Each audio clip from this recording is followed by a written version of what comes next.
CSR ഫണ്ടിന്റെ പേരിൽ അനന്തകൃഷ്ണൻ നടത്തിയ തട്ടിപ്പിന്റെ വ്യാപ്തി ഇതാ അനുദിനം ഉയരുകയാണ്. ഓരോ ജില്ലയിലും പരാതി നൽകുന്നവരുടെ എണ്ണം ഉയരുന്നു. ആയിരക്കണക്കിന് പേരാണ് ഓരോ ജില്ലയിലും അനന്തകൃഷ്ണന്റെ തട്ടിപ്പിന് ഇരയായിട്ടുള്ളത്. അനന്തകൃഷ്ണന്റെ 19 ബാങ്ക് അക്കൌണ്ടുകളിലായി 480 കോടി രൂപ എത്തിയിട്ടുണ്ടെന്ന് പോലീസ് കണ്ടെത്തിയിട്ടുണ്ട്. അത് ഇനിയും ഉയരാം. ഏതാണ്ട് 1000 കോടിയോളം രൂപയുടെ തട്ടിപ്പ് നടന്നിട്ടുണ്ടാകാം എന്നാണ് പ്രാഥമിക വിലയിരുത്തലൊക്കെ വരുന്നത്. അതിലൊരു സ്ഥിരീകരണം വരേണ്ടിയിരിക്കുന്നു. എന്തായാലും ഈ അക്കൌണ്ടുകളൊക്കെ മരവിപ്പിച്ചിട്ടുണ്ട്. അതിൽ അവശേഷിക്കുന്നത് 480 കോടിയോളം എത്തിയിട്ടുണ്ട്. പക്ഷേ ആകെ അവശേഷിക്കുന്നത് 3 കോടി രൂപ മാത്രമാണ് കണ്ടെടുക്കാൻ കഴിഞ്ഞിട്ടുള്ളത്. തട്ടിയെടുത്ത കോടിക്കണക്കിന് രൂപ സഹോദരന്റെയും സഹോദരി ഭർത്താവിന്റെയും ഒക്കെ പേരിൽ ഭൂമി വാങ്ങാൻ അനന്തകൃഷ്ണൻ ഉപയോഗപ്പെടുത്തുകയാണ് ചെയ്തത്. കേരളത്തിന് പുറത്ത് ബിനാമി പേരുകളിൽ നിരവധി സ്വത്തുക്കൾ ഇയാൾ വാങ്ങിക്കൂട്ടിയിട്ടുണ്ട്. ഒപ്പം പണം ധനകാര്യ സ്ഥാപനങ്ങളിലടക്കം നിക്ഷേപിച്ചു എന്നുമൊക്കെയാണ് അനന്തകൃഷ്ണന്റെ കസ്റ്റഡി അപേക്ഷയിൽ പോലീസ് ചൂണ്ടിക്കാട്ടിയിട്ടുള്ളത്. അതോടൊപ്പം തന്നെ ഉന്നത രാഷ്ട്രീയ ബന്ധം ഉപയോഗിച്ചും അതൊക്കെ മുതൽക്കൂട്ടാക്കിയുമാണ് ഇയാൾ ആളുകളെ ക്യാൻവാസ് ചെയ്തത്, ഈ തട്ടിപ്പിനിരയാക്കിയത്. രാഷ്ട്രീയ കക്ഷിഭേദമന്യേ പലരുടെയും പേരുകൾ ഈ തട്ടിപ്പിൽ ഉയർന്നു കേൾക്കുന്നുണ്ട്. ഇവരും ഈ തട്ടിപ്പിൽ പങ്കുചേർന്നിട്ടുണ്ടോ?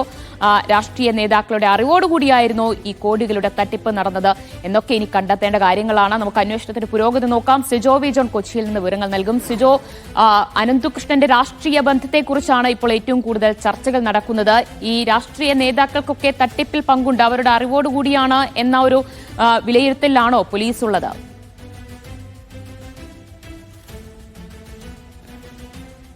ദിവ്യ, ഇപ്പോൾ ഈ രാഷ്ട്രീയ ബന്ധവുമായി ബന്ധപ്പെട്ട് നമ്മൾ പരിശോധിക്കുമ്പോൾ പ്രധാനമായും പുറത്തു വരുന്ന പേരുകൾ BJP നേതാക്കളുണ്ട്, അതോടൊപ്പം തന്നെ കോൺഗ്രസ് നേതാക്കളുണ്ട്. AN രാധാകൃഷ്ണനാണ് ഏറ്റവും പ്രധാനമായി നമ്മൾ കഴിഞ്ഞ ഏതാനും ദിവസങ്ങളായി കാണുകയും ചെയ്തിരുന്നത്. ഒരു നിയമോപദേശം നൽകിയെന്ന നിലയിലാണ് ലാലി വിൻസെന്റിന്റെ പേര് വരികയും ചെയ്തിരിക്കുന്നത്. മറ്റ് ആളുകൾ നോക്കുമ്പോൾ നമുക്ക് സംസ്ഥാനത്തിന്റെ വിവിധ ഭാഗങ്ങളിൽ ഇങ്ങനെ സ്കൂട്ടറുകളും അതോടൊപ്പം തന്നെ തയ്യൽ മെഷീനും കമ്പ്യൂട്ടറൊക്കെ കൊടുക്കുകയും ചെയ്തിട്ടുണ്ട്. ഇതൊരു മികച്ച പദ്ധതി എന്ന നിലയിലാണ് പല ജനപ്രതിനിധികളും ഇതിന്റെ ഭാഗമാവുകയും ചെയ്തിരിക്കുന്നത്. മന്ത്രിമാർ ഇതിൽ ഉദ്ഘാടന ചടങ്ങുകളിൽ പങ്കെടുത്തിട്ടുണ്ട്, MLA മാരുണ്ട്, MP മാരുണ്ട്.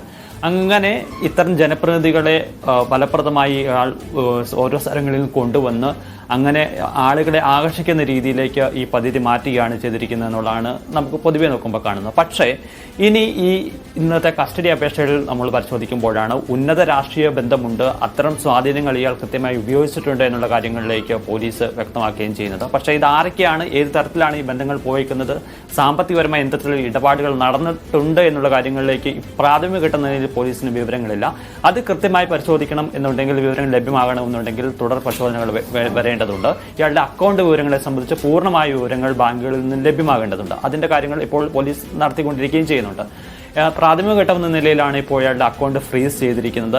ഇനി നമുക്ക് അറിയേണ്ടത് ഈ പണം എവിടെ നിന്നെല്ലാം വന്നു, ആരെല്ലാം ഇടങ്ങളിലേക്ക് പോയി എന്നുള്ളത് തന്നെയാണ്.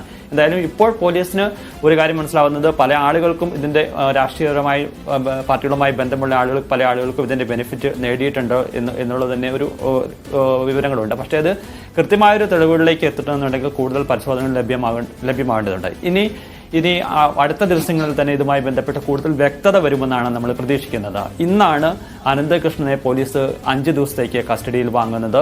ഇനി അയാളുടെ ഫോൺ പിടിച്ചെടുത്തിട്ടുണ്ട്, അതോടൊപ്പം തന്നെ iPad എടുത്തിട്ടുണ്ട്. ഇതിൻ്റെയൊക്കെ പരിശോധിച്ചതിന് ശേഷം ഇയാളെ വിശദമായി ചോദ്യം ചെയ്തതിന് ശേഷം ഇത് കൂടുതൽ ആളുകളിലേക്ക്, രാഷ്ട്രീയപരമായ ബന്ധങ്ങളിലേക്ക് എത്തുമെന്നൊരു കണക്കുകൂട്ടലാണ് എന്തായാലും ഉള്ളത്.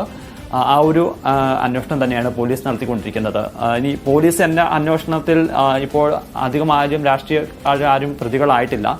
പോലീസ് വിശദമായ അന്വേഷണം നടത്തുന്നുണ്ട്. പക്ഷേ അത് അല്പം വൈകുന്നതിന് പ്രധാനപ്പെട്ട കാരണം ഇത് ക്രൈംബ്രാഞ്ചിന് കൊടുത്തേക്കുന്നില്ല. കാരണം സംസ്ഥാനം വ്യാപകമായി നടക്കുന്ന പലയിടങ്ങളിൽ നടക്കുന്ന തട്ടിപ്പാണ്. ഇത്തരത്തിൽ സാമ്പത്തികപരമായൊരു കുറ്റകൃത്യം എന്ന നിലയിൽ തന്നെ അത് ക്രൈംബ്രാഞ്ച് കൈമാറുമെന്നാണ് പ്രതീക്ഷിക്കുന്നത്. അതുകൊണ്ട് തന്നെ വിപുലമായ ഒരു അന്വേഷണം ക്രൈംബ്രാഞ്ച് നടത്തി ഈ ആരൊക്കെയാണ് ഇതിൽ പ്രതികൾ എന്നുള്ള കാര്യം വ്യക്തത വരുത്തും. എന്തായാലും അത് ഏതാനും ദിവസങ്ങൾക്കുള്ളിൽ മനസ്സിലാകുമെന്നൊരു പ്രതീക്ഷ തന്നെയാണ് ഉള്ളത്. എന്തായാലും ഇപ്പോൾ ആരോപണ വിധേയരായിട്ടുള്ള ആളുകളെല്ലാം AN രാധാകൃഷ്ണൻ അതോടൊപ്പം തന്നെ ലാലി വിൻസെന്റ് ഒക്കെ തങ്ങളുടെ ഭാഗത്ത് തെറ്റില്ല, അതായത് തങ്ങൾ വഞ്ചിക്കപ്പെടുകയായിരുന്നു എന്നൊരു വാദമാണ് ഉന്നയിച്ചിരിക്കുന്നത്. എന്തായാലും ഇതിന്റെ അക്കൗണ്ട് പരിശോധിക്കുക, അതോടൊപ്പം തന്നെ ഇതിന്റെ രേഖകൾ കൃത്യമായി പരിശോധിച്ചതിന് ശേഷം മാത്രമാവും ആരൊക്കെ ഇതിൽ നിന്ന് ഈ തട്ടിപ്പിൽ പങ്കാളിയായിട്ടുണ്ട്, ബോധപൂർവം തന്നെ ഇതിൽ പണം നേടുന്ന ഒരു സ്വാധീനം, അവരുടെ സ്വാധീനത്തിന്റെ ഫലമായി ഇവർ അതിന്റെ സാമ്പത്തികപരമായ ബെനിഫിറ്റ് നേടിയിട്ടുണ്ടോ എന്ന് അറിയാൻ സാധിക്കുക. യെസ്, എന്തായാലും നിരവധി പൊളിറ്റിക്കൽ ലീഡേഴ്സിന്റെ പേര് ഇതിനോടൊപ്പം തന്നെ ഉയർന്നു കേൾക്കുന്നുണ്ട്. ലാലി വിൻസെന്റ് ഉണ്ട്, നജീബ് കാന്തപുരം MLA ഉണ്ട്, AN രാധാകൃഷ്ണനുണ്ട്. അപ്പോൾ കക്ഷി രാഷ്ട്രീയ ഭേദമന്യേ പലരുടെയും പേരുകളുണ്ട്. പക്ഷേ ഇവരൊക്കെ പറയുന്നു തങ്ങളും തട്ടിപ്പിനിരയായതാണ് എന്നാണ് പറയുന്നത്. എന്തായാലും അതിലുള്ള വ്യക്തതകളൊക്കെ വരും ദിവസങ്ങളിൽ നടക്കുന്ന അന്വേഷണത്തിലൂടെ പുറത്തുവരും എന്ന് തന്നെ നമുക്ക് കരുതാം.